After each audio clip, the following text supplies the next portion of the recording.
While Connecticut gets ready for the possibility of another major storm hitting, some are still living in the shadow of Hurricane Sandy.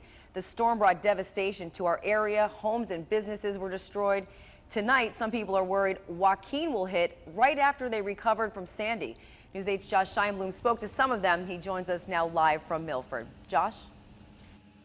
Aaron, it's a quiet night in Milford, but many tell us they won't be sleeping easy tonight, concerned about a possible hurricane that could be headed our way. It's the money shot, you know what I mean? And the sunsets down here are just so great. The view from the Point Beach neighborhood in Milford is one that people come from all over Connecticut to see. John Patrizzo and his wife Sue were so fond of the area, they decided to purchase a home here this spring, a place for them to relax. Just not now. I raised a house. I did a lot of work on the house, spent a lot of money on the house, and I'm a little worried that we could have an issue. The Point Beach neighborhood in Milford is no stranger to severe storms. The home that used to be here was severely damaged in Hurricane Irene. And now, with another storm in the forecast, many here are concerned.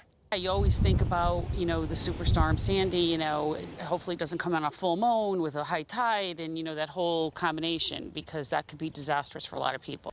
This time it's a hurricane named Joaquin. It's brewing in the Bahamas, and some forecast models suggest it has the potential to hit Connecticut.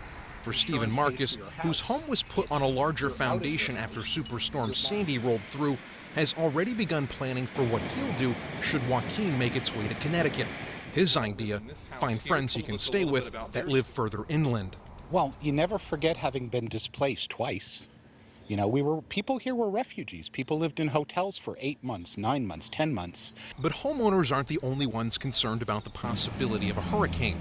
Over at Milford Boatworks, we met Bob Vujak, who had just finished adding extra lines and rubber tubes to his watercraft for just that scenario. There's no way marinas could get all these boats out in one weekend, so people are just going to have to hunker down.